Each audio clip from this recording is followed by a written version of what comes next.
নমস্কার, সুজিত চট্টোপাধ্যায় দিগদর্শন থেকে বলছি। নববর্ষ উৎসব পালিত হচ্ছে তো সারা পৃথিবী জুড়েই। বিভিন্ন দেশে বিভিন্ন রকম ভাবে নববর্ষ পালিত হচ্ছে। ইংরেজি নববর্ষের কথাই বলছি। এটা 2026 না 2027 না 2028 না 2029 এই নিয়ে একটা বিতর্ক থেকে গেছে। কেননা ভ্যাটিকানের পোপ জানিয়ে দিয়েছেন অনেকদিন আগেই যে যিশুর জন্মের তারিখ হিসেবে এবং বছর হিসেবে যে গণনা, সেখানে কিছুটা ভুল থেকে গেছে।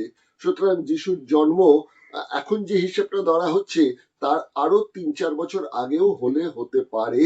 অর্থাৎ যদি 4 বছর আমরা ধরে নিই, তাহলে এটা 2026 থাকছে না, এটা প্রায় 2029-30 হয়ে যেতে পারে। কিন্তু সারা পৃথিবী মোটামুটি মেনে নিয়েছে যে ঠিক আছে, এটা 2025 বছর আগেই যিশু জন্মেছেন, এরকম একটা ধরে নিয়ে যিশুর জন্মের সময় থেকে একটি নতুন অব্দ চালু হয়ে গেল এবং সেই অনুযায়ী নাকি এবার 2026। এখন এই নববর্ষ পালন করতে গিয়ে বিভিন্ন দেশে বিভিন্ন প্রথা আছে, প্রাচীন কিছু প্রথা আছে। আর শুধু প্রথা বলবো কেন, এমন এমন ঘটনা আছে যে প্রথাগুলো আপনাদের বলতে হবে যে এটা কুসংস্কারই বটে। তো এই বিষয়ে আপনাদের কাছে একটি এপিসোড আমি তৈরি করছি। প্রথমে চলুন একটু দেখে নিই, এই যে ইংরেজির 12টা মাস, সেই 12টা মাসের পরিচয় আছে একটা, গ্রিক, ল্যাটিন, রোম ইত্যাদি যে সভ্যতা, সেখান থেকে কিন্তু এই বছরের মাসগুলোর নামগুলো তৈরি হয়েছে। জানুয়ারি টু ডিসেম্বর। পরপর আমরা এই মাসগুলো সম্বন্ধে একটু দেখে নিই, চলুন। ইংরেজি ক্যালেন্ডার শব্দটি এসেছে ল্যাটিন শব্দ ক্যালেন্ডি থেকে, যার অর্থ মাসের প্রথম দিন। 12টি মাস নিয়ে একটি বছর।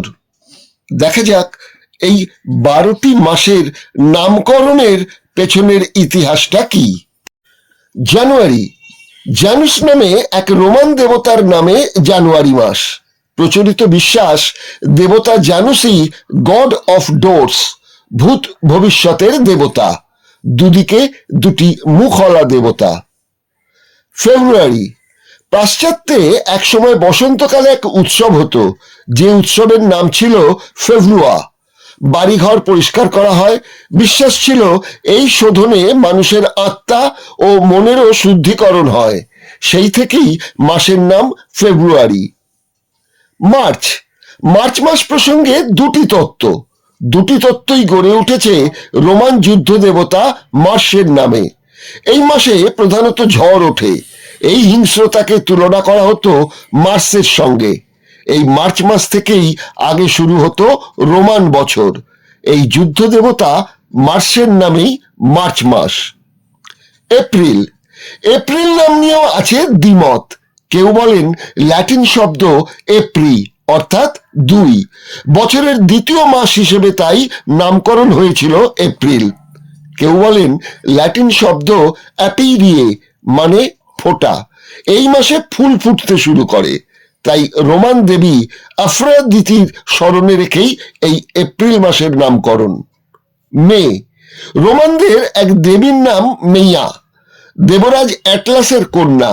মেইয়ার ছেলে মার্কিউর শস্যের রক্ষাকর্ত্রী, শস্য ফলনের মাস, তাই তার নামে উৎসর্গ করা হয়। জুন, রোমানদের প্রধান দেবতা জুপিটার, এর স্ত্রী জুনো। রোমানদের তিনি ছিলেন বিয়ের দেবী। এই মাসেই রোমানরা বেশিরভাগ বিয়ে করতেন।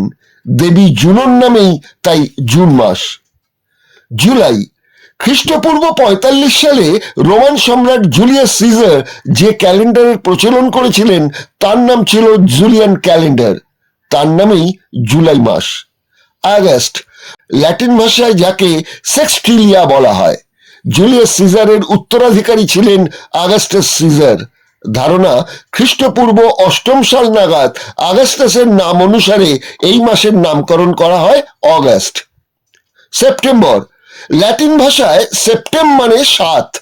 গ্রেগরিয়ান ও জুলিয়ান ক্যালেন্ডারের নবম মাস হলেও 10 মাস বিশিষ্ট রোমান ক্যালেন্ডারে এই মাসটি ছিল 7ম মাস। পরবর্তী সময় সেপ্টেম থেকেই সেপ্টেম্বর কথাটি এসেছে। অক্টোবর, ল্যাটিন অক্টো মানে 8ম, কিন্তু পুরানো রোমান মতের 8ম মাস নতুন হিসেবে হয়ে গেল 10ম মাস। নভেম্বর, ল্যাটিনে নোভেম মানে 9ম, নতুন পদ্ধতিতে হয়ে গেল 11তম মাস। ডিসেম্বর, ডিসেম রোমান শব্দ, অর্থ 10, নতুন নিয়মে দ্বাদশ মাস। খ্রিস্টপূর্ব 3200 বছর আগে ক্রো ম্যাগনান গোষ্ঠী লুনার ক্যালেন্ডারের আবিষ্কারের পর যুগে যুগে পরিবর্তিত হয়ে আজকের মাসগুলির নামকরণ থিতু হয়েছে। সাধারণত নববর্ষ পালিত হয় সারা বিশ্বেই কেক কেটে আর স্ফূর্তির পেয়ালায় চুমুক দিয়ে। নরম পানীয় কিংবা একটু কঠিন পানীয় রসে বসে থাকার ইচ্ছেটা কিন্তু এই ঠান্ডার মধ্যে একটা প্রবল ইচ্ছে কাজ করে। আর তার সঙ্গে সঙ্গে যেটা বলছিলাম, কিছু সংস্কার কাজ করে। আর সেই সংস্কারগুলো যদি আপনাদের কাছে এখন বলি, তাহলে আপনারা বুঝতে পারবেন অধিকাংশই কোনো সংস্কার নয়, টোটালটাই একটা কুসংস্কার। কেমন সেটা বিভিন্ন দেশে দেশে, সেটাই আপনাদের কাছে একটু তুলে ধরতে চাইছি। দেখুন, কাকে বলে সংস্কার, আর আসলে কি সেটা কুসংস্কার? নতুন বছরকে স্বাগত জানাতে 26 ঘন্টা সময় লেগে যায়, 38টি ভিন্ন স্থানীয় সময় অনুসারে। বছর শেষে সর্বপ্রথম নববর্ষ পালন করে কিরিবাতি প্রজাতন্ত্রের ক্রিসমাস দ্বীপ, কারণ এই দ্বীপটি বিশ্বের সবচেয়ে পূর্ব দিকে, অর্থাৎ ইন্টারন্যাশনাল ডেট লাইনের বাইরে। আর সর্বশেষ নববর্ষ পালিত হয় আমেরিকার সামোয়া ও হাওয়াই দ্বীপপুঞ্জের বেকার আইল্যান্ডে, যা আন্তর্জাতিক রেখা অবস্থানের কারণে প্রশান্ত মহাসাগরীয় দ্বীপপুঞ্জগুলিতে বিশ্বের তুলনায় একদিন পিছিয়ে থাকতে হয়। ফলে সবচেয়ে শেষেই এখানকার মানুষ নববর্ষ পালন করেন। এবার দেখা যাক নববর্ষকে ঘিরে কি সব কুসংস্কার পালিত হয়। জাপান। নববর্ষ উদযাপন ও নববর্ষের দিনটির দুটি আলাদা শব্দ আছে জাপানে। নববর্ষ উদযাপনকে বলে সাগাৎসু, নববর্ষের দিনটি সুনতান। জাপানে দিনটি জাতীয় ছুটির দিন। এই দিন জাপানিরা একে অপরকে বলেন ক্রমাসিটি, ওপেন টু গাজাইমাসু, অর্থাৎ শুভ নববর্ষ। নববর্ষের উৎসবে এরা খান মোচি, এক ধরনের চালের পিঠে। এই দিন ছোটদের অর্থ প্রদান করা হয়, একে বলে ওতোসদামা। জাপানে নববর্ষের দিন 108 বার ঘন্টা বাজাতে হয়। বৌদ্ধ মতে নতুন বছর যাতে ভালো কাটে তাই এই সংস্কার। ফ্রান্স। নতুন বছরের প্রথম দিনে ফ্রান্সে প্যানকেক খাওয়ার প্রচলন আছে। ঘরে থাকা মদ সব খেয়ে শেষ করে দিতে হয়, আর নতুন বছরে ঘরে আনা হয় নতুন মদ। বলিভিয়া। নববর্ষের দিন কেকের ভেতরে কয়েন ঢুকিয়ে বেক করা হয়, তারপর খুঁজে বার করার একটা প্রতিযোগিতা হয়। যিনি এই কয়েনটি খুঁজে পান তার বছরটা নাকি খুব ভালো যাবে, এরকমই মনে করা হয়। দক্ষিণ আমেরিকা। নববর্ষের দিন নারী পুরুষ দুজনেই লাল রঙের অন্তর্বাস পরেন, যাতে নতুন প্রেম আসে। কেউ কেউ সোনালী রঙও ব্যবহার করেন, অর্থাৎ জীবনে অর্থ আসবে। প্যারাগুয়ে। নববর্ষের আগের 5 দিন ঘরে উনুন জ্বলে না, হয় না রান্না। দোকান থেকে কিনে খাবার খান সেখানকার মানুষ, আর নববর্ষের রাত্রেই নতুন করে রান্না বসে। পোল্যান্ড। নববর্ষের রাত্রে খরগোশের পোশাক পরে মানুষ লাফিয়ে লাফিয়ে হাঁটেন। শাকসবজি কাঁচা খান, কেননা খরগোশ শুভ প্রতীক হিসেবে মানা হয় পোল্যান্ডে। বুলগেরিয়া, নববর্ষের দিন বুলগেরিয়ানরা খুব হাঁচেন, তারপর বন্ধুর খামারের যে পশুটির দিকে তাকান সেই পশুটি উপহার হিসেবে পান। হাঙ্গেরি, বছরের শেষ দিনে হাঁস বা মুরগি খাওয়া হয় না কোনো পাখির মাংস। উড়ে যাওয়া পাখির মাংস খেলে সৌভাগ্যও উড়ে যাবে, এই তাদের প্রাচীন বিশ্বাস। চীনে তারা তাদের নববর্ষ পালন করেন ড্রাগন নাচ নেচে। পূর্বপুরুষদের স্মরণ করে ওয়েইলু নামে একটি বিশেষ ভোজের আয়োজন করা হয়। দক্ষিণ কোরিয়া বা উত্তর কোরিয়া, সেখানকার মানুষ নববর্ষের রাত্রে কেউ ঘুমোন না, ঘুমোলে মাথার চুল সাদা হয়ে যাবে, যা অমঙ্গল, এমনই তাদের বিশ্বাস। সুইজারল্যান্ড, সুইসদের নববর্ষ পালন অদ্ভুত। নতুন বছরের প্রথম দিনে তারা সারা ঘরে আইসক্রিমের টুকরো ছড়িয়ে রাখেন। আয়ারল্যান্ড, আয়ারল্যান্ডের মানুষ দেওয়ালে পাউরুটি ছুঁড়ে নতুন বছরকে স্বাগত জানান। তাদের ধারণা অভিশপ্ত আত্মা এতে দূর হবে। ডেনমার্ক, এখানে সারা বছরের অব্যবহৃত বাসনপত্র জমিয়ে রাখা হয় 31শে ডিসেম্বর রাত 12টার আগে, যা পরিজনদের বাড়ির দরজায় নিয়ে গিয়ে রাখা হয়। কলম্বিয়া, এখানকার মানুষ নববর্ষে সুটকেস কেনেন যাতে সারা বছর ভ্রমণ সুখ পান। জীবনে তাহলে কতগুলো সুটকেস কিনতে হয়? এস্তোনিয়া, নববর্ষের দিন এখানকার মানুষ 7 বেলা খান। তাদের ধারণা সারা বছর তাহলে খাদ্যের প্রাচুর্য হবে। স্পেন, 31শে ডিসেম্বর রাত 12টায় ঘন্টা বাজার সঙ্গে সঙ্গে তারা 12টি আঙুর খান। আঙুর তাদের সমৃদ্ধির সূচক, আর 12টি আঙুর কারণ 12 মাস। বেলজিয়াম, এখানে খামারে গিয়ে গরুর কানে শুভেচ্ছা বার্তা জানানো হয়। পুয়ের্তো রিকো, এখানে 31শে ডিসেম্বর রাত থেকে ঘরে থাকা বালতি বালতি জল জানলা দিয়ে তারা ফেলে দেন, কারণ এভাবেই নাকি অশুভকে বিতাড়ন করা হয় ঘর থেকে। ইকুয়েডর, এখানে নববর্ষের রাত্রে কুয়াত্তার কুশপুত্তলিকা জ্বালিয়ে ছেলেমেয়েরা নাচ গান করেন। ফিনল্যান্ড, এখানে 1 বালতি জলে টিন গলিয়ে তরল করে ফেলা হয়, তারপর ওই তপ্ত টিনের তরল ঠান্ডা হলে যে আকার নেয় তাই দেখে মানুষ নতুন বছরের একটি আন্দাজ করে নেন।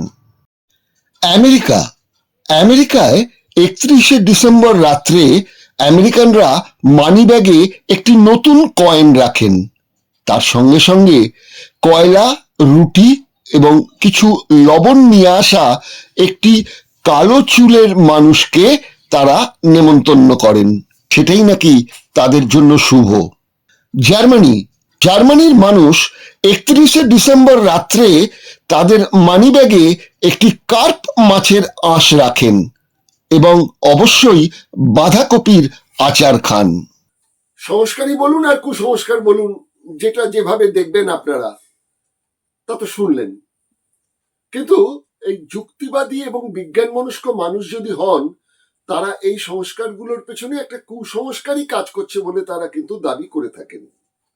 দেশে দেশে পৃথিবী শুধু আমাদের দেশে নয়, সর্বত্রই কিছু না কিছু কুসংস্কার আছে। এই কুসংস্কারের কারণটা কি, সেটা বলেই এই পর্বটা শেষ করব। দেখুন, সাম্প্রতিককালে ইউনিভার্সিটি অফ ওয়ারউইক থেকে কিম্বারলি ওয়েডের নেতৃত্বে 7 জনের এক অধ্যাপক দল গবেষণা করে সিদ্ধান্তে এসেছেন কল্পিত, অদেখা বা কখনো না ঘটা বিষয়ের ওপর মানুষের অন্ধবিশ্বাস থেকে এমন সব উদ্ভট তথ্যকে মানুষ বিশ্বাস করতে এবং সত্য ভাবতে শুরু করেন যার সাথে বাস্তবের যোগ নেই। এই গবেষণার জন্য বিজ্ঞানীরা স্নায়ুর মধ্যে সংযোগকারী একটি বিশেষ কোডিং সিস্টেমের সাহায্য নিয়েছিলেন। 423 জন মানুষের ওপর করা এই সমীক্ষায় গবেষকরা দেখতে চেয়েছিলেন যে এই মানুষেরা তাদের কল্পিত অবচেতন দিয়ে মিথ্যা খবরগুলিকে কতটা সত্যি হিসেবে মনে করেন। তাদের ছোটবেলার কল্পিত গল্প মনে করতে বলা হয়। প্রায় সবাই স্মৃতিশক্তি থেকে উত্তর দেন। 30% সমীক্ষা তালিকায় মানুষজন বিশদ ব্যাখ্যা দিয়েছেন। গবেষকদের বক্তব্য, দ্রুত ছড়িয়ে পড়া গুজব ও ছোট থেকে মস্তিষ্কে জমা হওয়া অলীক তথ্য মানুষ বয়স বাড়ার সঙ্গে সঙ্গে বিশ্বাস শুধু নয়, সত্য বলে ভাবতে শুরু করেন। সুতরাং কুসংস্কার যে শুধু অশিক্ষিত মানুষ নন, অতি শিক্ষিত এমনকি বিজ্ঞানীদের মধ্যেও সংক্রমিত হয়। না হলে চিকিৎসকদের কেউ কেউ স্বাস্থ্য ভালো রাখতে আঙুলে পাথর পড়েন কেন? কেনই বা বিশ্ববিদ্যালয়ের মহিলা অধ্যাপকের বাহুবন্ধনীতে শোভা পায় গাছের শেকড়? মনে পড়ে যাচ্ছে চলচ্চিত্র পরিচালক উৎপলেন্দু চক্রবর্তীর একটি কথা। বছর 30 আগে তার বাড়িতে আড্ডায় কথা প্রসঙ্গে উৎপলেন্দু বলেছিলেন, হাত কাটা ব্লাউজ পরা কোনো মেয়ে যদি প্রগতির স্বাক্ষর দিয়ে থাকেন আর সেই মহিলার হাতে বাঁধা থাকে লাল সুতোর শেকড় বাঁধা, অপসংস্কৃতি ছাড়া আর কিছুই নয়। যুক্তিবাদী পানসারে, দাভলকর, কালবুর্গি, গৌরী লঙ্কেশের জীবন বলিদান বিফলে যাবে কিনা সে প্রশ্নের জবাব দেওয়ার দায় থেকে যাচ্ছে নতুন প্রজন্মের কাছে। আর এই সমস্যা যে শুধু ভারতে তা নয়, নতুন বছরের পালন করার যে প্রচলন, তার মধ্যে যা যা কিছু প্রচলিত ব্যাখ্যা পাওয়া যাচ্ছে, সেখান থেকেও পরিষ্কার প্রমাণ হচ্ছে যে বিশ্বজোড়া ফাঁদ পাতা রয়েছে এই কুসংস্কারের। এই অনুষ্ঠানটি আপনাদের কেমন লাগলো আপনারা একটু লিখে জানাবেন, মন্তব্য করবেন আর কি। আর তার সঙ্গে সঙ্গে যদি ভালো লাগে তাহলে অন্যকে একটু শেয়ার করবেন। আরেকটা অনুরোধ যেটা করি, প্রত্যেকবারই করি নিয়ম মতন, এবারও আপনাদের জানাচ্ছি, একটু সাবস্ক্রাইব করে নেবেন আমাদের চ্যানেলটা। তাহলে এরকম অনেক নতুন নতুন অজানা তথ্য আপনাদের সামনে আমরা হাজির করতে পারবো। নমস্কার। দিগদর্শন, 10-এর পাশে, দেশের সাথে।